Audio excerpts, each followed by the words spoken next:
IPL 2026 की retention की process पूरी हो चुकी है। आइए आज बात करते हैं उन बड़े चेहरों की जो लगता था कि आईपीएल में रिटेन कर लिए जाएंगे बट नहीं हुए। साथ ही बात करेंगे किस टीम का कितना पर्स है। आइए जानते हैं। सर क्या लग रहा है? लग तो यही रहा है कि सबसे बड़ा एडवांटेज जो होने वाला है अभी आईपीएल के ऑक्शन में, अगर सिर्फ पर्स की बात करें तो सबसे बड़ा एडवांटेज इस टाइम पे शाहरुख खान की टीम को है, केकेआर, क्योंकि सबसे मैसिव पर्स जो है शाहरुख खान की टीम का ही है। मतलब मैं बताऊं तो जो ऑक्शन जो अगले महीने होने वाला है दिसंबर 16 को, उसमें उनका पर्स रहेगा मोर देन 64 करोड़ का, विच इंक्लूड्स 5 करोड़ जो सारे टीम्स को एक्स्ट्रा बीसीसीआई ने दिया है। तो 64 करोड़ का ऑप्शन के लिए वो लेके जाएंगे पर्स। सेकंड मोस्ट जो है इसमें ऑब्वियसली थला की टीम है, चेन्नई सुपर किंग्स, जिनके पास 43 करोड़ का पर्स रहने वाला है। तो ये दो जो बड़ी टीम्स हैं, ये मुझे लगता है सबसे ज़्यादा शॉपिंग करने वाली हैं। और ऐसा लगता है कि मोस्ट प्रॉब्ली सुनने में आ रहा है कि ऑलराउंडर्स जैसे मान लीजिए कैमरून ग्रीन हैं ऑस्ट्रेलिया के, जो पिछले आईपीएल में नहीं खेले थे और ये एक्सपेक्टेड है कि शायद अब वो फिट हो गए हैं तो आईपीएल 2026 के लिए अवेलेबल होंगे। तो ये एक बड़े प्लेयर हैं जो डिमांड में रहने वाले हैं। और ऑब्वियसली सबसे ज़्यादा इंटरेस्ट इस पर रहेगा कि क्या केकेआर उसका उनके पीछे लगेगी या सीएसके उनके पीछे लगेगी, क्योंकि ये दोनों ऐसी टीम है, केकेआर सीएसके दोनों आईपीएल पहले भी जीत चुकी हैं, लेकिन आपको पता ही होगा कि आईपीएल 2025 में इतना अच्छा परफॉर्मेंस नहीं रहा।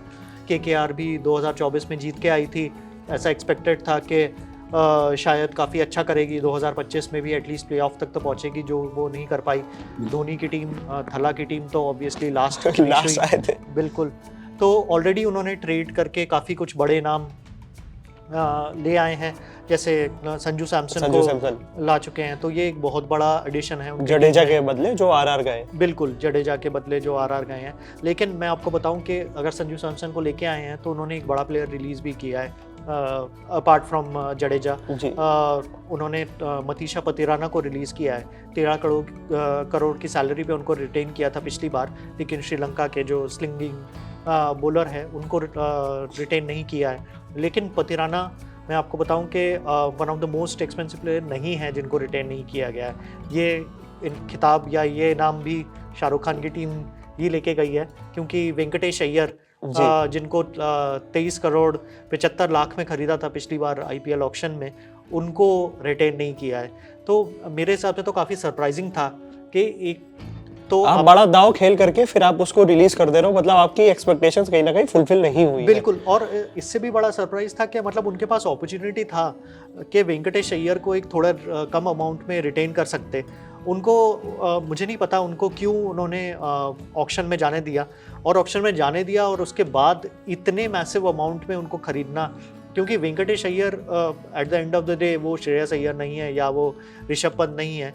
तो उनका जो 23 करोड़ 75 लाख का जो वो था, फिगर था, वो काफ़ी बड़ा वो था। इसके अलावा एक और बड़ा नाम जो है वो भी केकेआर ने ही रिलीज़ किया है, जो कि है आंड्रे रसल।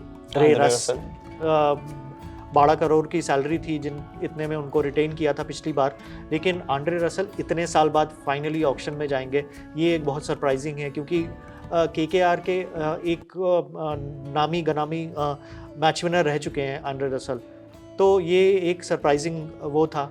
इसके अलावा कुछ और बड़े नाम, कुछ बड़े सैलरी वाले प्लेयर्स और रिटेन नहीं हुए हैं। जैसे मैं ऋषभ पंत के टीम की बात करूं, लखनऊ सुपर जायंट्स की, तो उन्होंने रवि बिश्नोई को रिलीज़ कर दिया है। 11 करोड़ में उनको रिटेन किया था। इंडिया के लिए क्रिकेट खेल चुके हैं टीम इंडिया के लिए, लेकिन संजीव गोयनका की टीम ने दिग्वेश राठी को प्रेफर किया है। वही पूछने वाला था कि एलएसजी के वो गुस्से वाले साहब जो है उनकी तरफ से क्या है, उन्होंने किस को, उन्होंने ऋषभ पंत को रखा है जी, ऋषभ पंत अभी के लिए तो ऋषभ पंत को उन्होंने रखा है। 27 करोड़ की सैलरी फिर उनको मिलने वाली है, इसका मतलब कमिंग सीजन में भी। लेकिन रवि बिश्नोई को रिलीज़ करके दिग्वेश राठी को रख लेना, ये थोड़ा सा सरप्राइजिंग था। ऑल्दो रवि बिश्नोई का आईपीएल 2025 का सीज़न इतना अच्छा नहीं गया था, सिर्फ 9 विकेट लिए थे उन्होंने 11 मैचेस में। दिग्वेश राठी ने 14 विकेट लिए थे।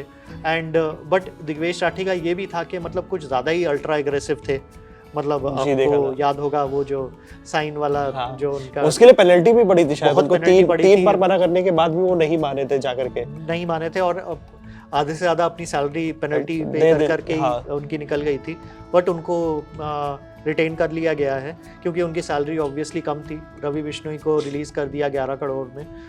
इसके अलावा आरसीबी ने भी टाइटल जीतने के बाद इंग्लैंड के ऑलराउंडर लियम लिविंगस्टोन को आरसीबी ने खुद को कर दिया। तो आरसीबी ने एक बड़ा नाम रिलीज कर दिया है, लियम लिविंगस्टन को। 8 करोड़ के ऊपर उनको खरीदा था ऑक्शन में, एंड उनको रिलीज़ कर दिया है। तो ये थोड़ा सा मतलब मैं कहूँगा बहुत ज़्यादा सरप्राइजिंग नहीं था, क्योंकि लियम लिविंगस्टोन का परफॉर्मेंस आईपीएल 2025 में इतना बढ़िया परफॉर्मेंस नहीं रहा था। तो ये थोड़ा सा मतलब मैं कहूँगा कि ऑन द एक्सपेक्टेड लाइंस ही था। But at the end of the day अभी एज थिंग स्टैंड सबसे बड़ा एडवांटेज, जैसे मैंने आपको कहा कि शाहरुख खान के पास, टीम के पास है 64 करोड़, एक ह्यूज अमाउंट है। 43 करोड़ थला के सीएसके के पास भी है, क्योंकि मोस्ट प्रॉब्ली धोनी अपना आखिरी सीज़न खेलने वाले हैं। तो आई एम श्योर सीएसके भी कोशिश करेगी कि एक इस तरह का स्क्वाड बना सके कि उनको विनिंग फेयरवेल दे सकें वो लोग अगले साल जब आईपीएल 2026 हर बार सर यही सोचते हैं फेयरवेल। तो देखिए, बताया आपको कि आईपीएल में जो है कौन से ऐसे बड़े नाम थे जो रिटेन नहीं करे गए, जिनसे उम्मीद थी। आने वाले टाइम में हम उस पर भी बात करेंगे कि कौन से ऐसे प्लेयर थे जिन्होंने अच्छा प्रदर्शन करा, वो फिर भी नहीं रिटेन करे। तब तक के बने रहे हमारे साथ, देखते रहिए cricket country. Thank you for watching. Thank you.